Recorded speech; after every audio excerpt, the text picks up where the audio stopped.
Hello everyone, welcome to my channel Drugs Recorded. So in this lecture we will be discussing about the status epilepticus. Okay, so whenever any seizure that lasts for greater than 5 minutes या फिर seizure activity is happening for greater than 30 minutes. Okay, we can say seizure activity कब तक चल रही है, 30 minute से ज़्यादा देर के लिए चल रही है. ठीक है. एंड सीजर्स कब तक हो रहे हैं, कोई भी एक सीजर 5 मिनट से ज़्यादा देर के लिए अगर हो रहा है. ठीक है. या फिर हम बोल सकते हैं दो से ज़्यादा सीजर्स आ रहे हैं पेशेंट को विदाउट रिकवरी ऑफ कॉन्शियसनेस. ठीक है. पेशेंट कॉन्शियसनेस बिल्कुल कॉन्शियसनेस में नहीं है पेशेंट. ठीक है. और सीजर्स एक के बाद एक आए जा रहे हैं. ठीक है. इस कंडीशन को हम क्या बोलते हैं, स्टेटस एपिलेप्टिकस. ठीक है. विदाउट रिकवरी ऑफ कॉन्शियसनेस, ये आपको बोलना, इसमें ये लिखना ज़रूरी है. ठीक है.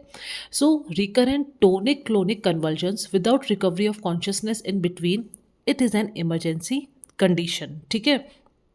So these fits have to be controlled as quickly as possible to prevent death and permanent brain damage. तो इस बात से अभी तक तो हमें ये पता लग गया कि status epilepticus is an emergency condition. ठीक है. तो आपको मेडिसिन अगर देनी है तो मेनली आईवी ही देनी होगी. ठीक है.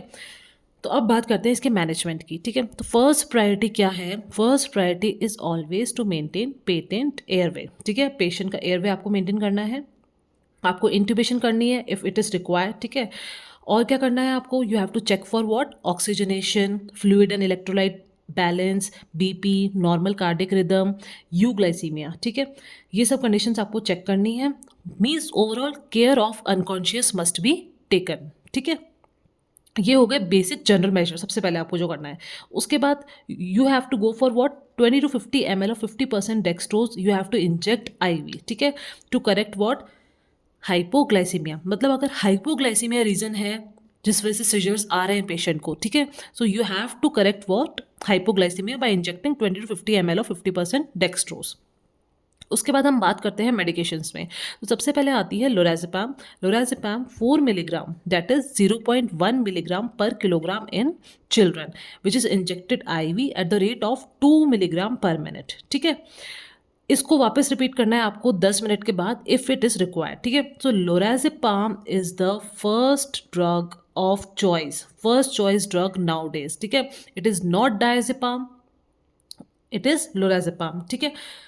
लोराज़ेपाम क्यों हम यूज़ करते हैं, क्योंकि it is effective in 75 to 90% cases. ठीक है. Produces a more sustain anti convulsion effect which last for 6 से 12 घंटे. मतलब इसका जो एंटी कन्वर्जन इफेक्ट है लोराज़ेपाम का, वो 6 to 12 आवर्स तक रहता है. ठीक है. As compare to diazepam.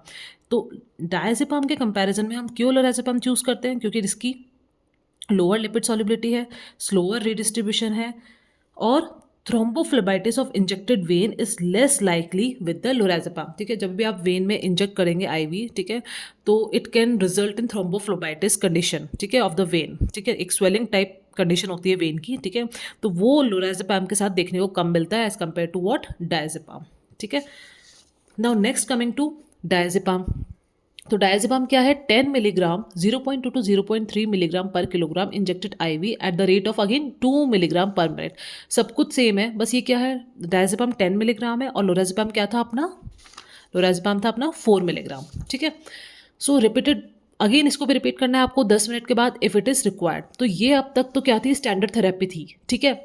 लेकिन हमने अब इसको रिप्लेस कर दिया है लोराज़ेपाम से. क्यों, क्योंकि इसका एंटी कन्वर्जन इफेक्ट जो है it starts fading after 20 minutes. ठीक है.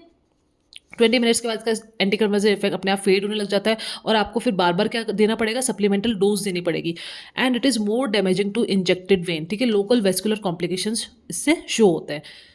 नेक्स्ट ड्रग है अपने पास fosphenytoin. It is given as 100 to 150 milligram per minute. ठीक है.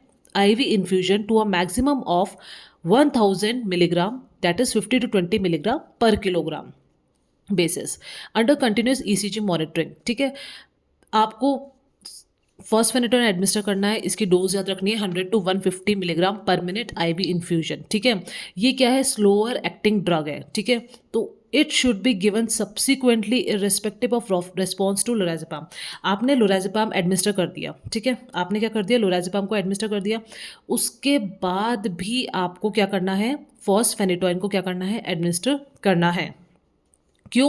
क्योंकि हो सकता है जो सीजर्स लोराज़ेपैम को रिस्पॉन्ड नहीं करे थे, जो सीजर्स सप्रेस नहीं हुए थे लोराज़ेपैम एडमिनिस्टर करने के बाद, वो सीजर्स किसको रिस्पॉन्ड कर देंगे? फॉस्फेनेटोइन को, ठीक है? तो ये एक तरह का क्या है? लॉन्ग टर्म सीजर ट्रीटमेंट है, ठीक है? It can suppress seizures that have not been responded to lorazepam. Next अपने पास है phenytoin sodium. It should be use only when fosphenytoin, जब हमारे पास फॉस्फेनेटोइन अवेलेबल नहीं है तभी आपको इसको यूज़ करना है, क्योंकि इसको इंजेक्ट करते हैं किस रेट पे? 25 टू 50 मिलीग्राम पर मिनट, ठीक है? और इसके साथ मार्क्ड लोकल वेस्कुलर कॉम्प्लिकेशंस भी देखने को मिलते हैं। नेक्स्ट ड्रग अपने पास आती है phenobarbitone sodium at the dose of 50 to 100 milligram per minute IV, ठीक है, to a maximum of 10 milligram per kilogram, ठीक है? ये क्या है? स्लोअर एक्टिंग है and it is alternative to fosphenytoin. मतलब मान लो अगर फॉस्फेनेटोइन से इफेक्ट शो नहीं हो रहा है, तब आप किसको यूज़ करोगे? फिनोबार्बिटॉन सोडियम को, ठीक है? तो अब ऐसा है, रिफ्रैक्टरी केसेस की बात करते हैं। तो कुल मिला के जो ड्रग्स मेन अपने को दिखी है इस पूरे हमने जो मैनेजमेंट देखा है वो है एक तो लोराज़ेपम, ठीक है, और एक क्या है? फॉस्फेनेटोइन। अब मान लो आपने पेशेंट को सीजर का अटैक आया, ठीक है, सीजर अटैक आया पेशेंट को। अब आपने एडमिनिस्टर कर दी लोराज़ेपम एक तो, और एक फॉस्फेनेटोइन, ठीक है? एडमिनिस्टर करने के बाद 40 मिनट तक भी ये ड्रग्स का इफेक्ट नहीं आया शो, ठीक है? लोराज़ेपम और फॉस्फेनेटोइन का इफेक्ट शो नहीं हुआ पेशेंट पे, तो उस कंडीशन में हम पेशेंट को क्या बोलते हैं? It is a refractory case. तो उस कंडीशन में आप क्या एडमिनिस्टर करोगे पेशेंट में? इंट्रावेनस मिडाजोलाम या फिर प्रोपोफोल, थायोपेंटोन एनेस्थीसिया, विद और without curarisation and full intensive care. So this is the whole complete treatment of status epilepticus, which are the main drugs, lorazepam and fosfenatoin, and you have to write in this sequence if the question comes, and this is very important questions, whether it is medical or MDMS or dental, ठीक है? Any course, this is very important question. Thank you.